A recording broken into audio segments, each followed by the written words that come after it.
Hello and welcome back to the channel, and thank you so much for joining me on another of my interview series.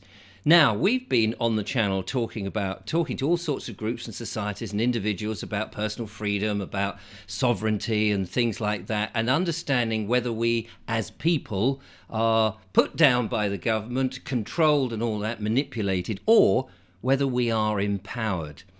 Now, the lovely Sandy Adams came on the show the other day, and we were talking about her speech at Glastonbury, and everybody wanted to get her on the show, and we spoke to her, and she mentioned an outfit called ukcitizen.org.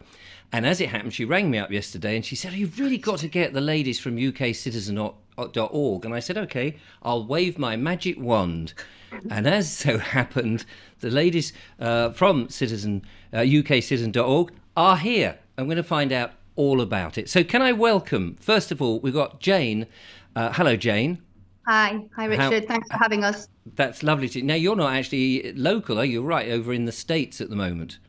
Yeah, I'm in Los Angeles, but I'm actually from Middlesbrough. Yeah, we can hear that in your. It's not an it's not an American accent. Great. And Suzanne. Hello, Suzanne. Hi, Richard. How are you? I'm all right, thank you. You're up in Leeds, aren't you? Yes, we live in Leeds, the lovely Leeds. Lovely yes. Leeds, and I'm down in the south. So it's nice to have sort of people spread out all over the place. So ukcitizen.org, I think Jane is going to sort of introduce what it is and what it's about.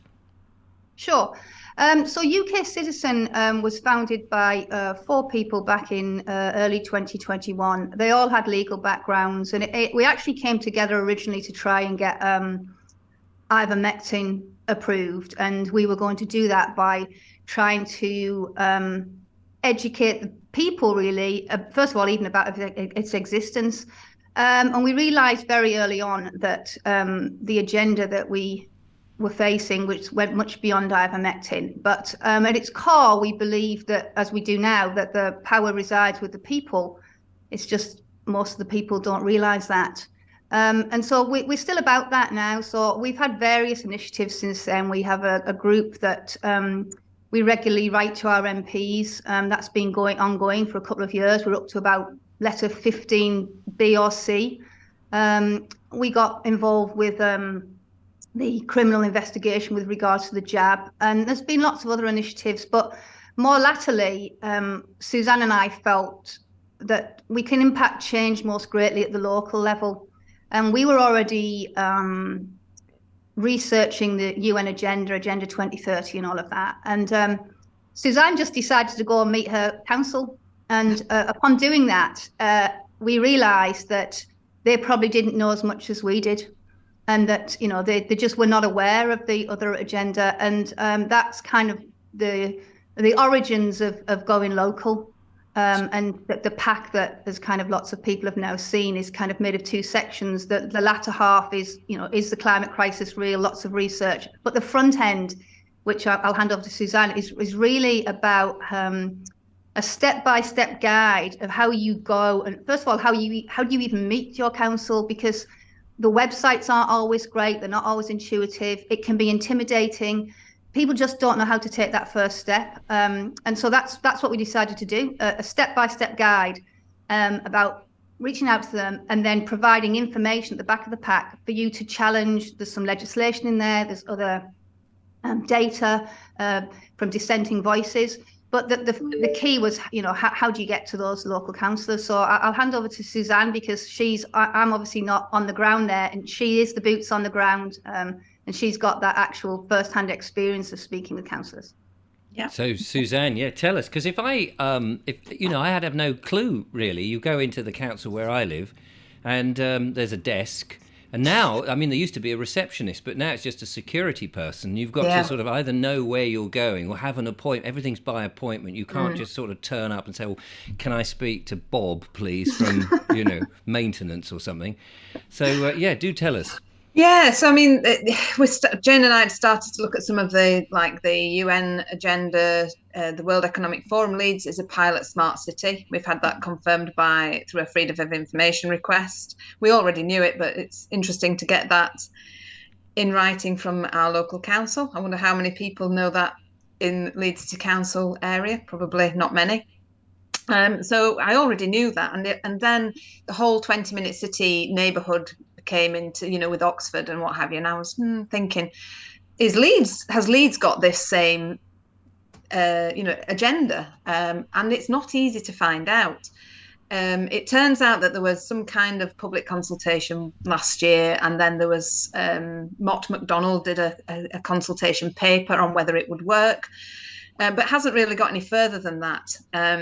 So not really knowing an awful lot. I actually have a friend who worked for the council for 30 years, and she said, well, what we need to do is go along to a meeting, which seems like a great idea, but which meeting do you go to?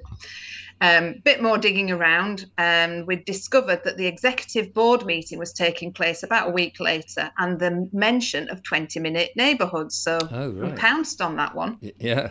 And we found all this information out by you can look on the council website for the calendar, and it tells you almost all council meetings the public can attend. There's one or two where it's perhaps a safeguarding issue or a personal finance matter, but all council meetings the public can go to. So we went along, and what we discovered was it wasn't only us that were a bit worried about this 20-minute neighbourhoods, but actually the leader of the opposition, which is Conservative. So we're a Labour council, but the leader of the opposition was concerned too, and had questioned the validity of the public consultation that's underway and how transparent it was going to be. So we ended up having a meeting with him. I emailed him afterwards and said, I was interested to hear what you had to say at the executive board meeting, and he agreed to a meeting with us, which was really quite enlightening, because he was concerned himself that the usual checks and balances aren't really taking place, and he was having difficulty getting to the bottom of matters that concerned him as well.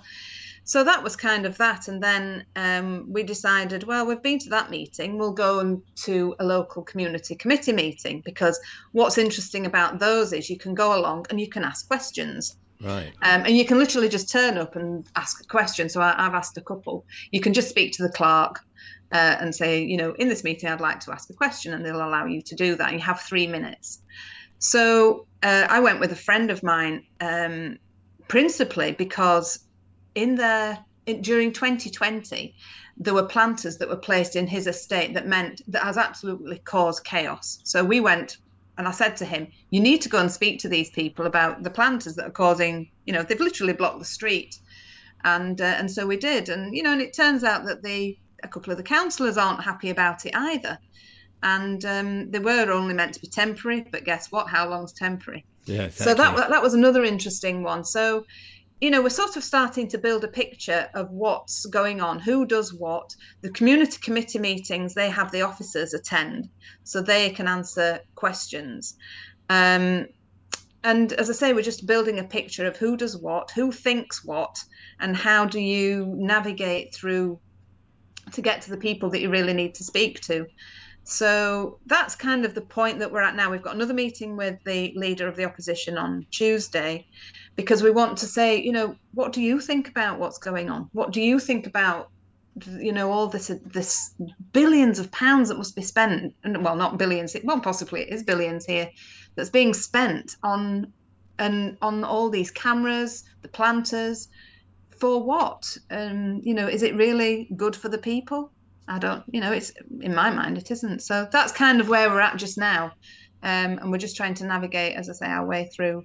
What's the reason that they give? What do they say these planters are for and the cameras are all for? It's a good question. We haven't quite got to the bottom of that yet.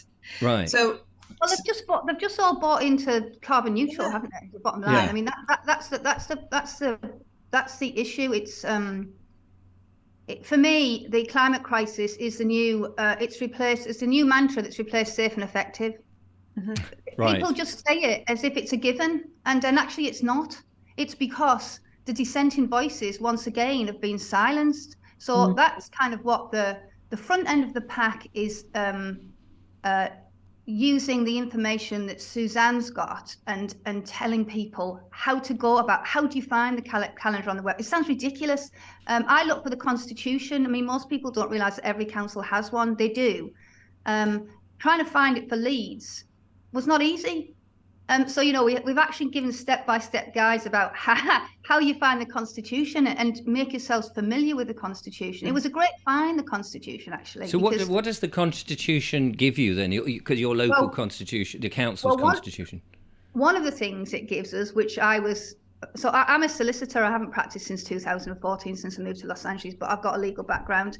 And at UKC, in almost every MP letter that we write, we bang on about the Nolan principles. You know, we always remind MPs about the 7 principles of public life, because they're breaching them all the time.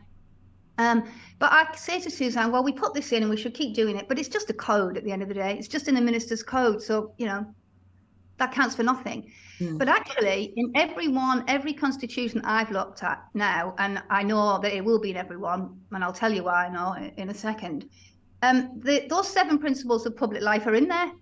So therefore, they're in legislation, which is massive. They carry weight now. Right. So they're in the Constitution. The reason they're in... Yeah, sorry to interrupt. 7 principles of life that's in their Constitution. Yeah. That they have to abide by. Yeah, and the reason Mm. and if they don't abide by that, then you can come crashing down and say, hold on a second.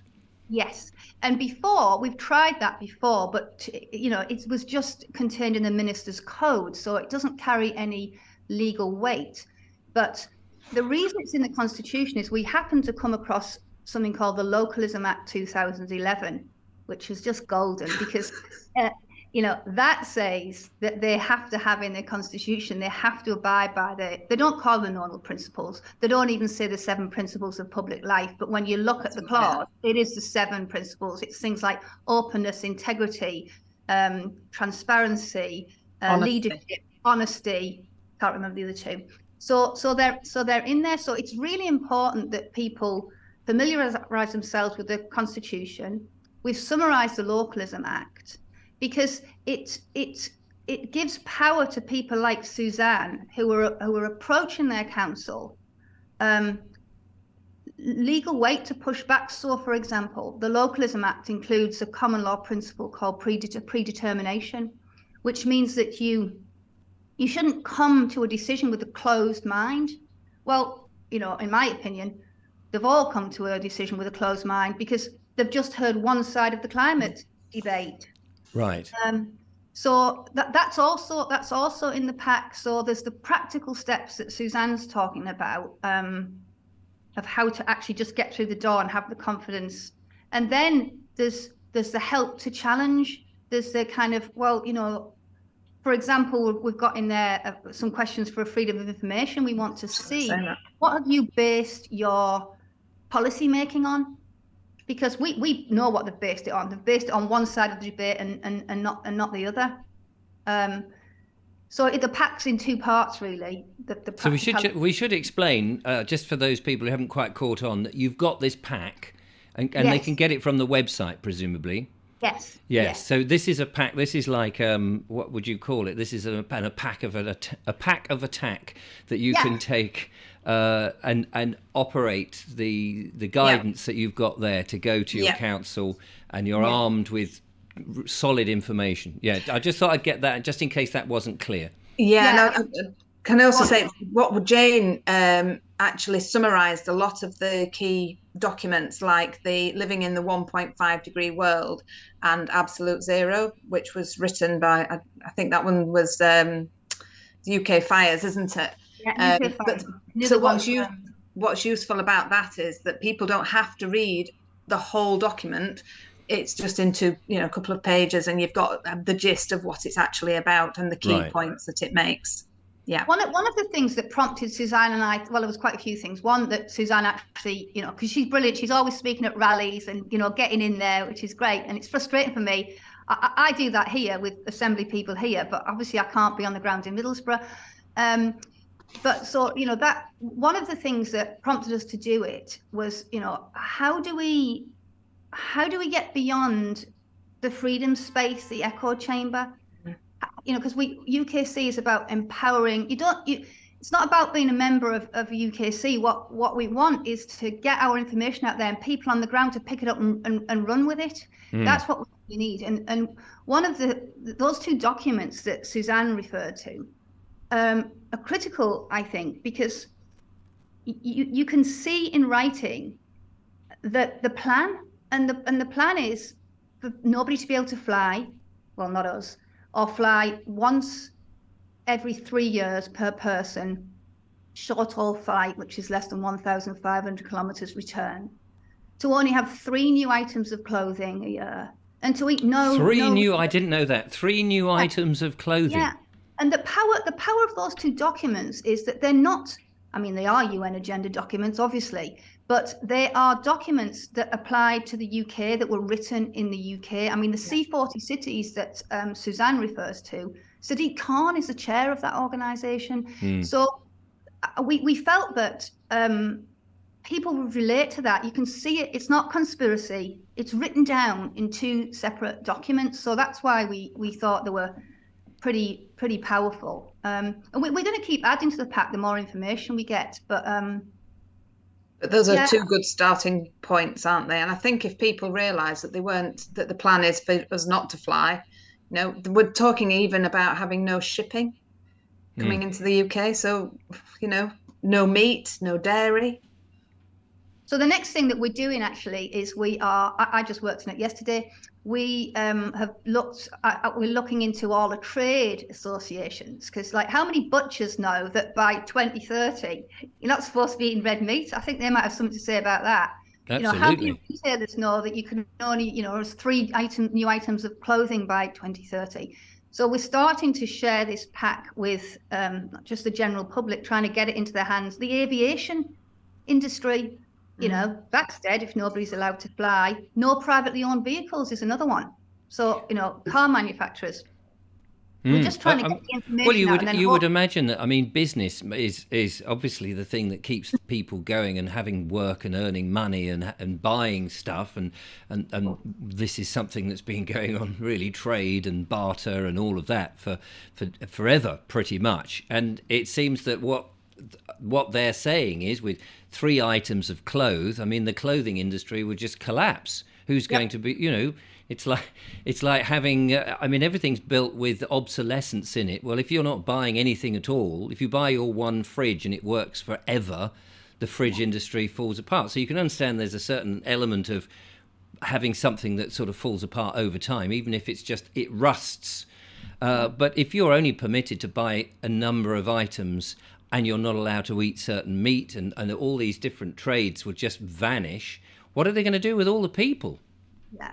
Yeah, and we were very confident, and I think we'll be proved right, that many of the councillors are not aware of this. Yes. No, they're not.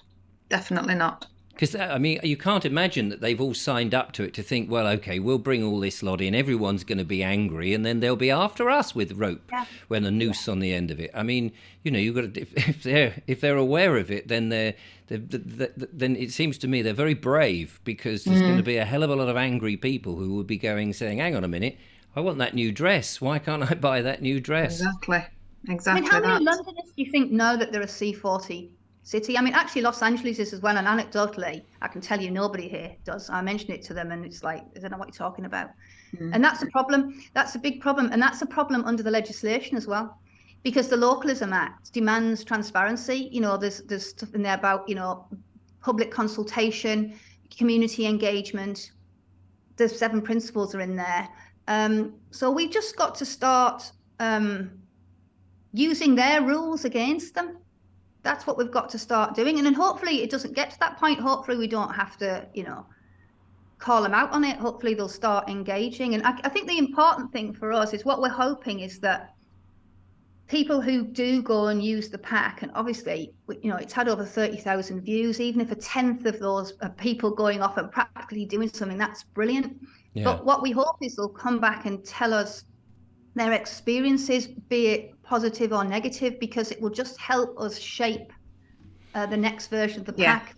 The front end will change if we know that one path to get to your councillor is not working where another one seems to. We can constantly revise that that pack, but that only works if we get the information. Look, I mean, in the end of the day, we want people going out and using it. If they don't come back to us, that's fine. If they're getting out there engaging, but ideally, we'd love to know what works and what doesn't. So, and we're working really closely with 7 concerned citizens in Torbay who are also engaging with their council. So we've got Suzanne in Leeds, and we've got that we actually really know blow for blow what's happening, and hopefully we can add in a few more councils as we go along.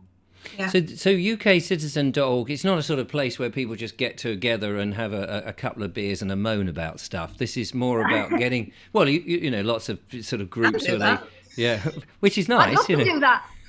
But it is such a serious situation. So because I don't know too much about what you do, so really the central focus is that it's about grassroots, people getting up, doing something, they're concerned, they learn what's coming and thinking, we don't want this.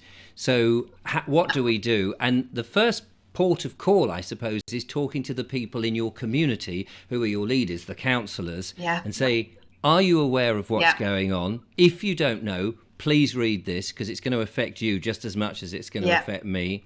And if you don't know, then once you know that, tell your bosses. And it's that business about trying to break through that wall, because they may not know straight away quite what you and think you're talking rubbish. So it's getting them motivated so that we go upwards, up the pyramid, and say then eventually to the next tier, you know, this is not what we want. You may not know that. We don't want it, thanks. And we don't want to be violent on the street and protesting in huge ways. But if basically, if push comes to shove, we are prepared. We're sharpening the pitchforks.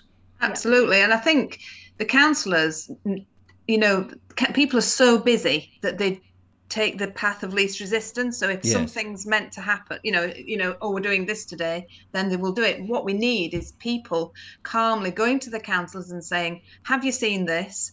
And because that then gives the councillors the power then to say to the officers, you know, my ward member has raised this as an issue, you know, what do you think about it? And, you know, how does this fit with, you know, and just raising those concerns, because if enough people go to the councillors and start telling them what's going on, this is the beauty of the community committee meetings.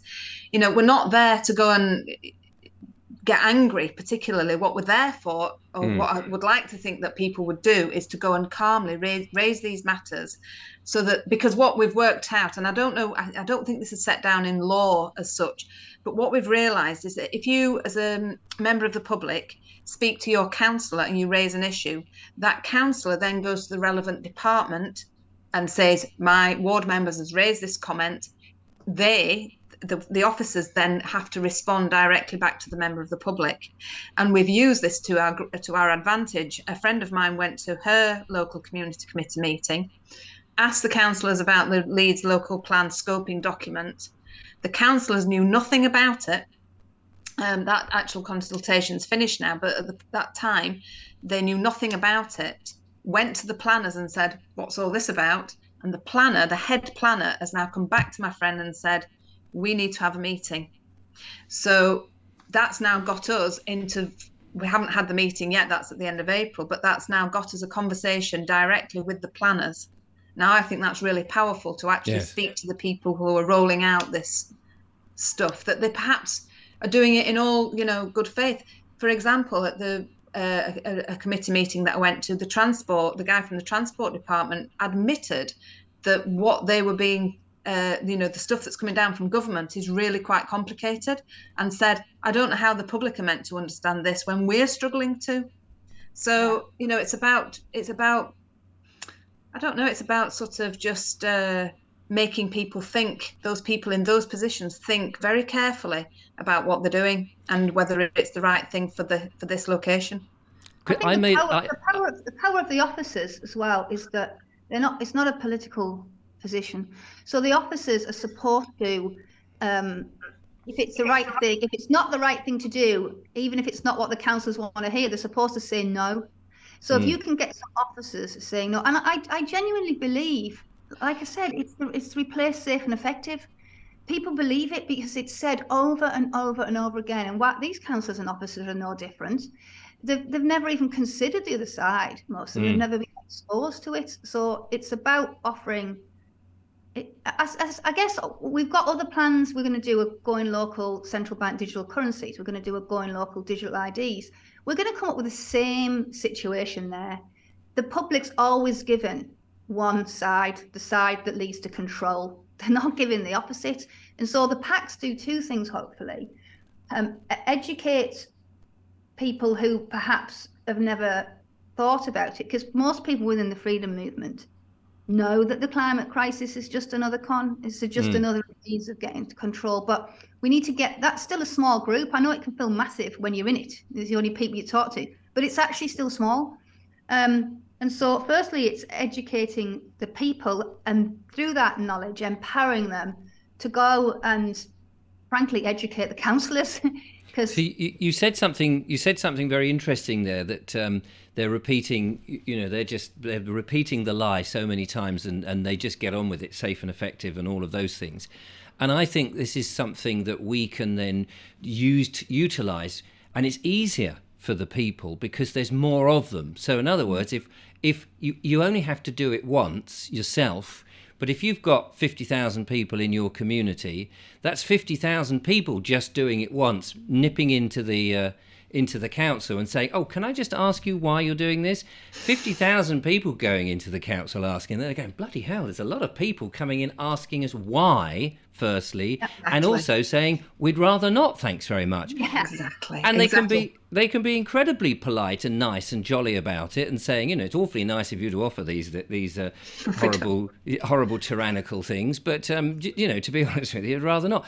But that's the thing. I think sometimes that people feel, blimey, it's all on me, and I often get that feeling running the YouTube channel. You think, golly, if I don't get the message out, it's all on me. But it is down to, people only have to do these things once. Mm-hmm. As long as everyone's doing it once. Exactly. You've got that. We've said that so many times. It's better to have 5,000 people doing one thing than one person trying to do 5,000 things. Yeah, and that was the whole thing. That was the whole thing. That was the whole thing behind our MP letters, wasn't it? I mean, people go, you waste your time, Jane, and I'm like, okay. Well, firstly, I quite like doing them, and in drafting them, I learn a lot. But again, we don't know what happens off the back of that. We don't know. If somebody's writing for an MP for the first time ever, to me, that's a win, because they're engaging. And it's the same with these, with these letters. We don't know where they end up, and hopefully they're changed slightly, and people are beginning to engage. But if one MP starts getting, 40 or 50 letters that's slightly different on the same subject, they may stop and go, well, hang on a minute. And in theory, they're supposed to. I mean, a lot of my viewers have sent me copies of letters that they've written to their MP about the medical intervention that we've had recently, and they've asked them. And what I've read back from what the responses they get from all different parts of the country is pretty much the same script, saying, we believe in it. The government are absolutely satisfied, safe and effective. Same words, almost as if it's been dictated from above. But you think that if they get, like you say, 50 letters on the one subject, and surely that MP, if he's worth his salt, if he's worth the money, if he's worth retaining in the next election, he should be going back to the Parliament and saying, do you know what? I've had so many people slightly concerned about this, just like Andrew Bridgen was. Funny that. I wonder why that is. So that at least his report, rather than just going, there's nothing to see here, nothing to see, nothing to worry about. You'd like to think that that's exactly what they would do. Whether they do or not, I'm not sure. But, we see that all the time, Richard. We get, we just had it last week. Actually, we were writing on a different subject, a treaty in the IHR, and we've got 4 that are just standard responses. Yeah. But it's also, it's not just about the response. It's about, because I have to believe at some point there's some accountability for this. So we know that we shared all of this information with these MPs, so they can't say they didn't know. Similarly, if it gets to it with councillors, we know we're sharing all this information. But beyond that, it's just about, maybe that's a trigger in somebody that gets them to be active. Maybe somebody out there is now going, well, actually, I'm going to stand as an independent. You don't know what that leads to. Somebody within our group asked us the other day, well, how do we UKC assess our progress? And I don't think we can, because once that pack goes out, it's for the people. We just want to get out there as far and wide as we can. we don't know what impact that has, and that doesn't matter. We're doing what we set out to do, which is provide information to people, knowledge, to provide them with empower them. Yeah. And I guess the other thing we should say is we are also, if people read the pack and they've got questions or they don't understand something, or for example, they've got so far with the council and they need help with a strategy of the next stage, we can help with that. Yeah. Because we're all learning, aren't we? And councils, all different councils are different. You know, town councils are different to city councils. That's another thing in itself that's so complicated, so many layers to local bureaucracy, or to local governance, that it's very difficult to, there isn't one size fits all. I mean, at the end of the day, when we were in lockdown, we all knew that we were in lockdown. It was a national, everybody was in the same boat, but this is all very slightly different. 15, 20-minute cities might not be known as 20-minute cities everywhere. They're different. Even the I had to laugh at one of the meetings I was at. The transport guy said, I think we might have to rename the 20-minute neighbourhoods because they're getting a lot of bad press. Yeah. So, watch out for that one. It's just, it's just the same thing.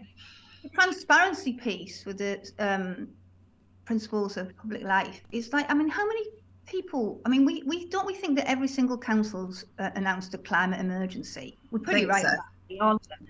I think if you went to most people at home and asked them, they wouldn't have any idea that they were living within a council that had declared a climate emergency. How is that not shared? Yeah, that's very true. It's insane. We are, the whole situation is insane. And what is most frightening is, here we are, we're talking and we know, and in a way I get the sense that a lot of people are talking, but then I'll walk down the street and you'll say something to someone and they're absolutely no knowledge whatsoever, not inquisitive, they're busy people, they've got their lives, and then there's this sort of weird something, I don't want to know about that, that's, and it's the head in the sand business that somehow, until it's too late, until they can't actually pull their head out of the sand and look around and go, oh golly, look at those walls. That's what it's trying to reach people, which is the hard bit. But if you've got, and what you ladies are doing here by putting a pack, and even if people just download it or go to the website and they just have a chat about it and say, is this, and they take one little piece of that and they mention it to somebody else and says, do you know what? I'm going to go down the blooming council and I'll have 5 minutes with somebody about that. Yeah. And, every little bit to that, to push the snowball on its route has got to be good. I think we have to remember as well that, for a long time, councils have had their meetings and not very many people have taken very much attention. People are not normally, I was one of those people. I'm just getting on with my life, paying my council tax, and and it seems okay. But actually, I think there are more people starting to go and hear what the councils are doing and what do they discuss. Yes. How does it carry? I can recommend going and even just for half an hour go to your full council meeting and just see what happens there. It's very empowering, I think, even to just go and find those things out. Just go along to a meeting and don't say anything. Just sit and hear, listen to what they're doing, listen to what's discussed. Ultimately, ignorance is our own individual problem. I get people have got really busy lives, and personally, I think that's by design.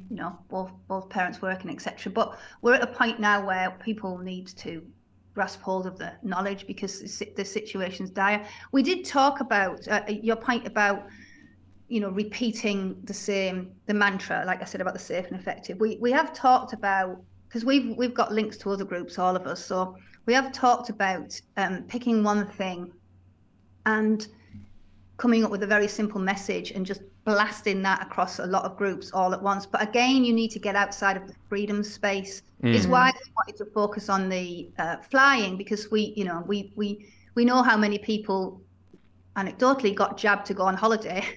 So we know that's important to people. So, how do you get beyond that freedom space and grab somebody's attention? And I think that's one of the ways. Well, you won't be going on holiday. Well, if you were in a car park, let's say, and you came back to your car from shopping and there was just a piece of A5 paper that said no holidays from 2030, you go, what? I think sometimes the only way to get to people is what's going to affect them personally. Yeah, exactly. That's a good idea, Suzanne, because we've got, you might want to talk about Brett and the yellow boards, but he could just do a blast. That's a really great idea about the... And actually, I was at my stand in the park this morning. Well, it wasn't actually, it was sit in the cafe. But we because stand in the park seems to have, I'm never early enough for stand in the park. It's 10 o'clock's too early for me. Sleep in the pub would be the next one. Well, there's a lot of sit in the pub, but we're supporting a local cafe. Excellent. Independent. So, Yes. But we were saying, we do a lot of outreach. A lot of the stand in the park people do outreach. So we'll go and hand out leaflets and the light paper. But then it's what do you do after that? I think you're right. I think that's a great idea about, go and leafleting a car park. I mean, I stood for Freedom Alliance last year and we did a lot of that as well. When, I don't know whether you're allowed to or not, but we did. Yeah, I think, and as Jane said, Brett, who I think got in touch with you about UK Citizen, he does the yellow boards in. Yes, that's right. He did, yeah. Yeah, and he actually has he set up a little channel on Telegram where people can download Freedom media stuff that that's just for free. He designs it and you can download it. So I can put people in touch with him for that. But I think that's a great idea. Yeah, you could just have no more holidays from 2030 and people be like, what do you mean? Yeah, and the thing is, make it on the same day. If we could do that, if we had yellow bars, not just in Basingstoke, but if we did could it all over, it would be great. It would be great. I mean, I was at my eldest son actually was fighting in his first amateur MMA fight in Barnsley last night, and I was saying to my husband as we were sat there, there's a lot of men here, a lot of young lads who I think if you said to them, you can't have any meat anymore, that's what that's what he eats, majority of the time. He trains really hard and that's what he has. But if you told those 2,000 young men that they couldn't have any more meat, I think they might be a little bit cross about that. Absolutely. I mean, and the thing is, one of the things I've learned from doing corporate videos in the past and bits where I was working for advertisers and things is you just got to keep it big, bold, but very simple. Yeah. Because a lot of people will sort of go, oh, I'll put all this explanation on. And then there are people, but if you just say you've got no more holidays from 2030 or only 3 items of clothes in 7 years, what? Yeah. So that people go, what? And just a simple link, to a web page and they go, bloody hell. Yeah, I think you're right there. Something like that. And I'm sure the listeners, now, or the viewers rather, they're likely to come up with all sorts of exciting slogans in the comments. And that's another thing that we can utilise is that there's lots of brains who, they may not be good at say, confrontation, because I know my girlfriend's not very good at confrontation, but she might just sort of come up with, little ideas, snappy little ideas. And so there's people out there who I'm sure can contribute. Do you have a forum or anything on your webpage so that people can just, randomly chuck stuff? People are very, very welcome to email us with their ideas, absolutely. So that'd be freedom@ukcitizen.org.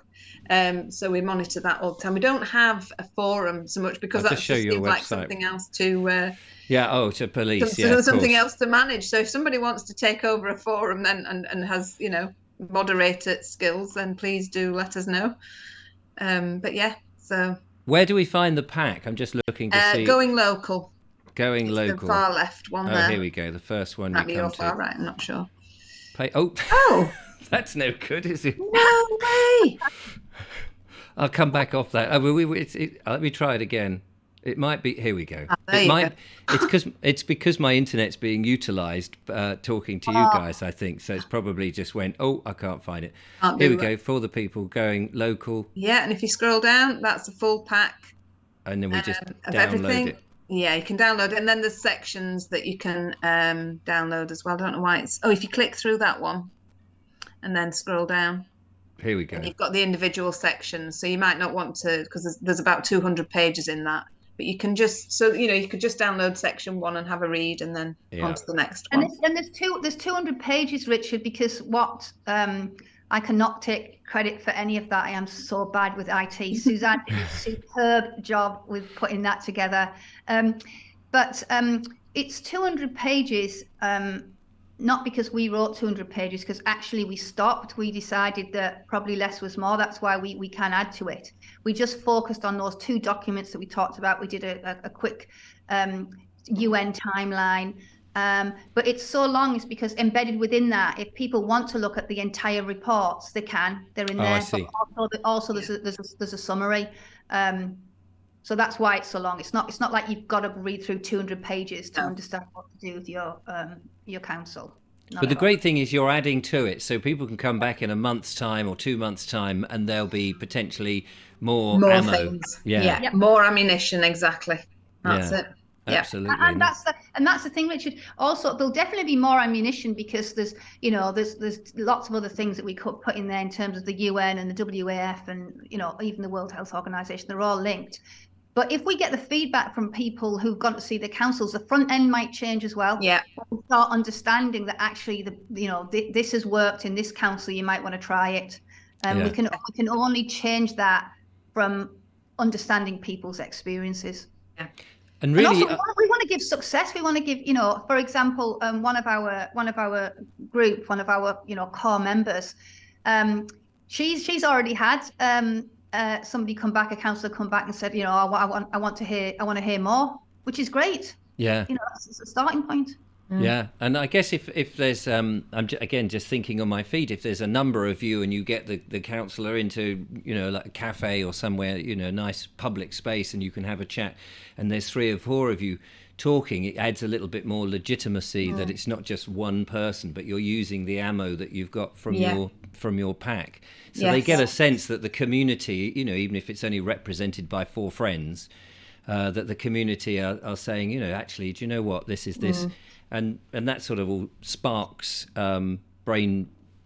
What is it when you do not brainwashing? What's the other brainstorming. Word? Brainstorming. Another one. Last one. You don't want the brainwashing. No. Yeah, the good one. And also, I gather that you really and truly people can join up, but you want people who are going to be active and get on and do stuff. Yeah, and we do invite people. I've just changed the website today, actually. So if you click on the joiners, it will take you if you want to do that, actually, Richard, and then people can see. Whack it on the screen. Bear with me. Here we go. Hang on. Go back. There should be. You go back to the home page, I think, and then scroll it on slightly to join us.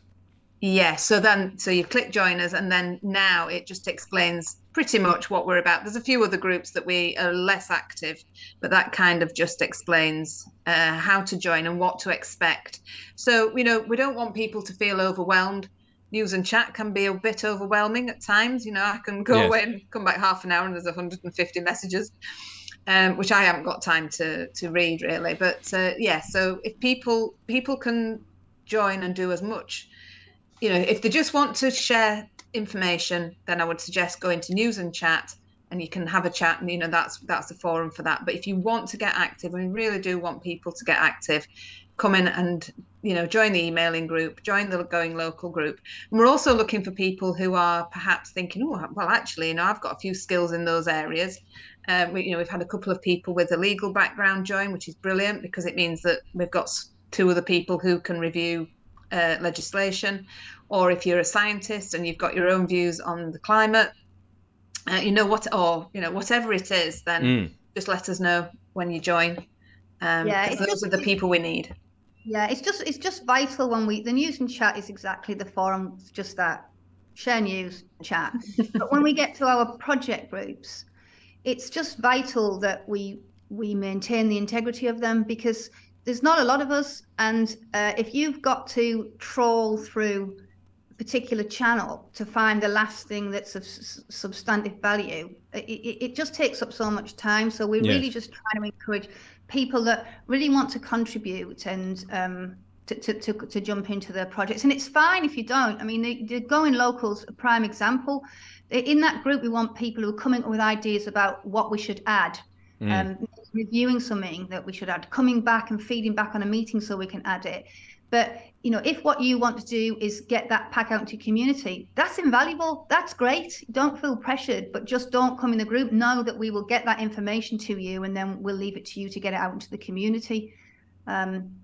And researchers, it'd be great if we could, you know, we know there's so much. Well, first of all, we don't know what we don't know, but we you know, there's about, I don't know, I think 9 million statutes or something ridiculous.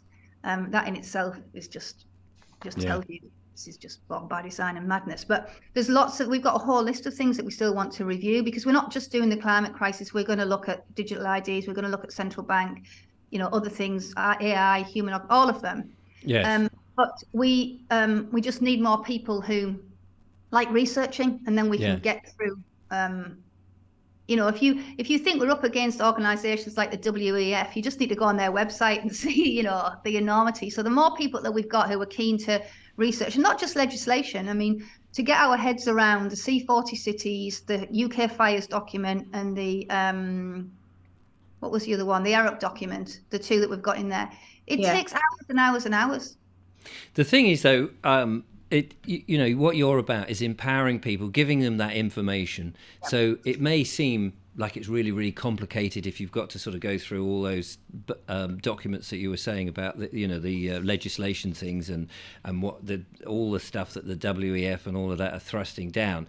But the essence is that you don't there'll be people out there who can do that and just think, oh yeah, that's easy, and there'll be some people who just will be able to say, do you know what, I can't do any of that, but what I can do is put a leaflet on a car, or I can talk to somebody down the pub and persuade them, you know, to use more cash or whatever it is. But you know, so people can get involved. It seems to me, having spoken to you lovely ladies, that on any level.